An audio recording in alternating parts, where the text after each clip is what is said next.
something with Memphis Bleek. Memphis Bleek said to Nori, Yayo said Jay-Z didn't have us on tour like he did, or I eat my own halal. I eat my own halal too. If you want to say that, to Memphis Bleek, I just came off my last tour.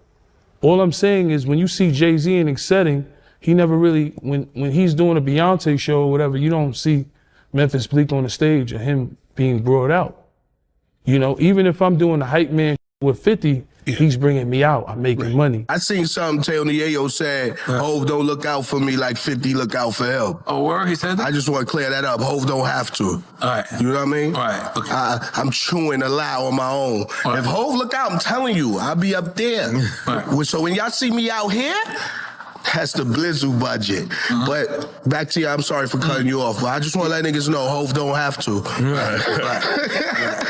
Jim Jones just lost it, completely snapped on Tony Yayo during Memphis Bleek's own podcast. And the craziest part, Bleek doesn't even rock with Yayo like that either. So what's really behind this chaos? Why does Memphis Bleek got tension with Tony Yayo? And what pushed Jim Jones to blow up like that? Let's get into it, because this one gets heated quick. First off, Bleek's issue is straight up loyalty. He's been tight with Jay-Z since forever.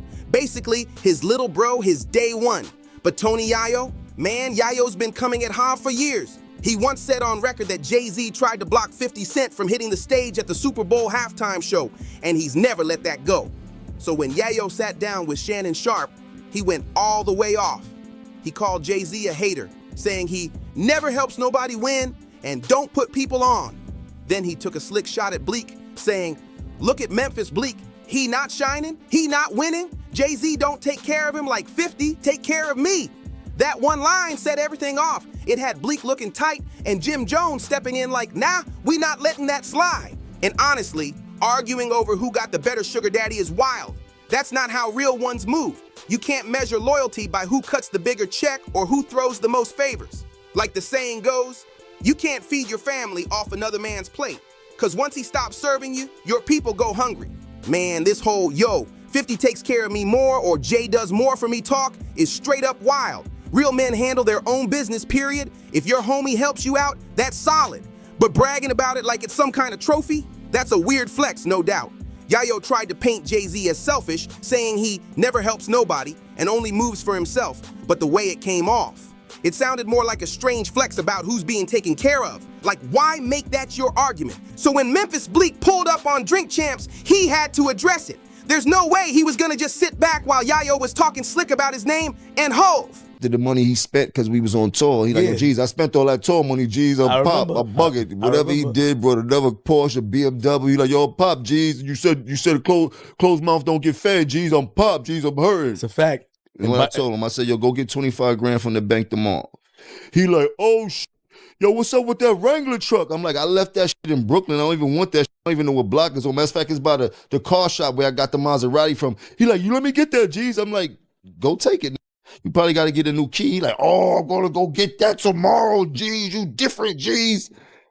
Bleek made it clear. There's no deep beef between them. They've even been in the same rooms before, maybe done a little work together. But after those comments, the vibe shifted hard. It's not all out war, but the respect ain't the same anymore. Bleek didn't say it loud, but his tone said it all. Man, forget Tony Yayo. Straight up, you could feel that energy between the lines. And here's the wild twist. This whole attitude from Yayo calling people out for not looking after their crew. That same energy, it's exactly what kicked off his latest drama with Jim Jones. Man, we all remember those wild G-Unit versus Dipset days. 50 Cent, Cameron, Jim Jones. It was pure chaos back then. Most folks thought all that beef was dead and buried. But guess what? It's far from over. In the last few years, Jim Jones and Tony Yayo been throwing shots again. And this time, it's way more personal. It all went left when Yayo hit up Math Hoffa's podcast and dropped a bombshell. He straight up claimed that Jim Jones left Stack bundles in the hood to die. That's not light talk. That's a serious accusation that had the whole internet buzzing. According to Yayo, Jim didn't look out for Stack the way he should have, and that neglect played a role in what happened to him. And if you're not familiar with Stack bundles, here's the deal. He was one of Jim's people, signed under him, rocking with the Bird Gang movement. Jim took him on tour, gave him exposure, showed him the ropes. But people been whispering for years that Jim didn't do enough to pull Stack out of the hood. And that's why tragedy struck the way it did. Stack Bundles lost his life in his own neighborhood, and that pain still lingers heavy in hip-hop to this day. Now, here's where it gets tricky. Stack never left the block. He stayed where he grew up, surrounded by the same dangers he came from. And honestly, I've always given Jim some grace on this one, because nobody really knows what went down behind closed doors. Sometimes you can want success for somebody way more than they want it for themselves. You can hand them the blueprint, buy them the setup, even line up the opportunities, and still, they won't move. That's exactly what it started sounding like between Jim Jones and Stack Bundles. But back then, You really had to be lit. Yeah, your whole album, Yeah, for sure. your whole mixtape, Jay-Z, Hard Knock Life, Nas, Yes. Illmatic. You know, like, come on. Your shit had to be lit for niggas to even fuck. Even Little Kim and Foxy. Let's keep it real. Like, I can't take nothing from them. Even though they was beefing, that shit was like, they was coming with records, beats. Like, I remember when Biggie, when he said that one line, "Get off my dick, kick it," you know, when he said, and Lil' Kim came in, doom, doom. Even the beats to me was better. People were accusing Jim of straight up jacking Stack's whole vibe. The swag, the talk, the energy, even the way he moved. And honestly, let's keep it real. Stack Bundles was that guy.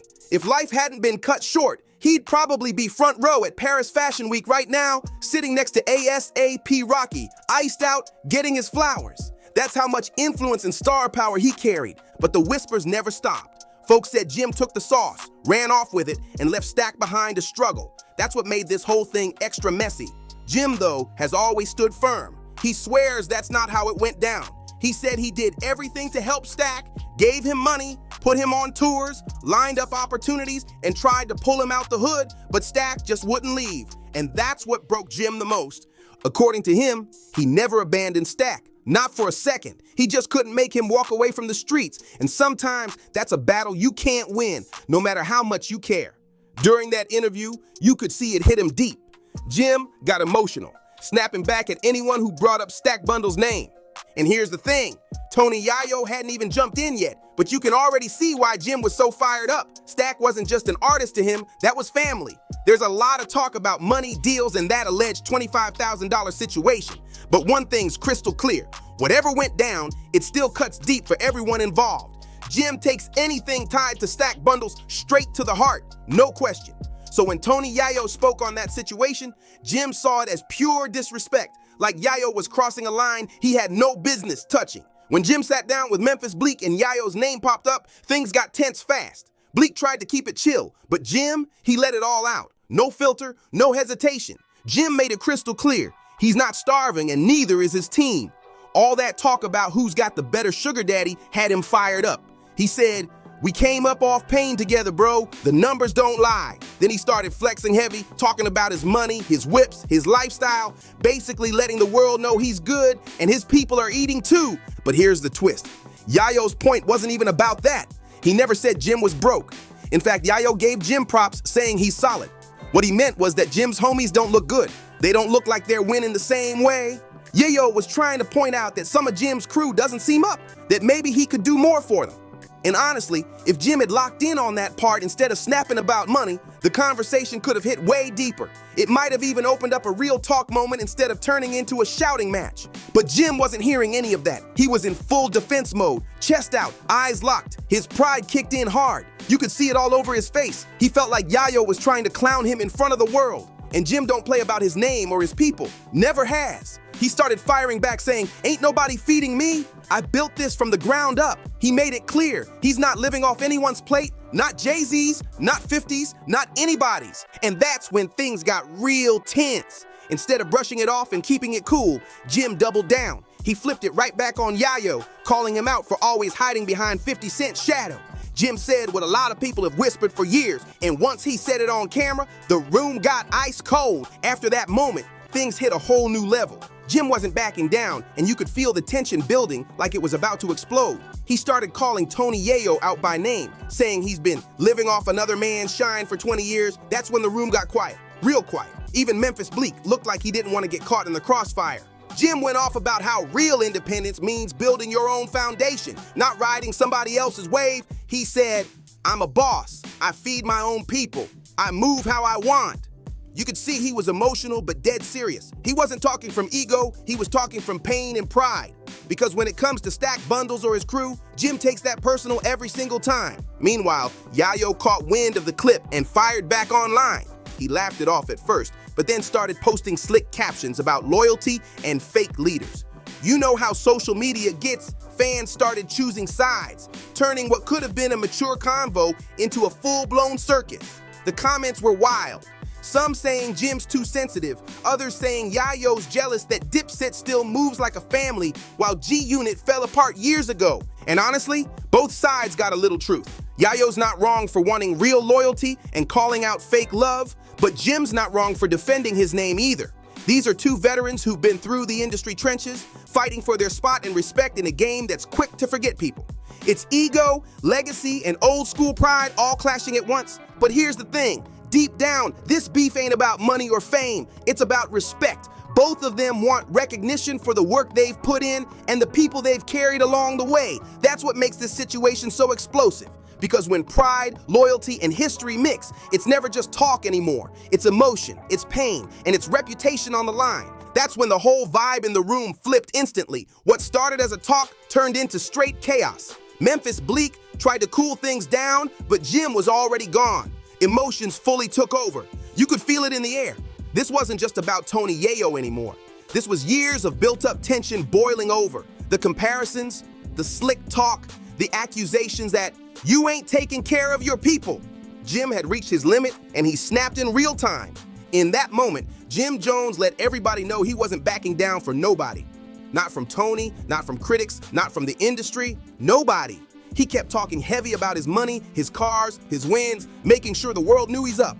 But the truth is, it was never really about the cash. This beef hit deeper. It was about pride, respect, and legacy.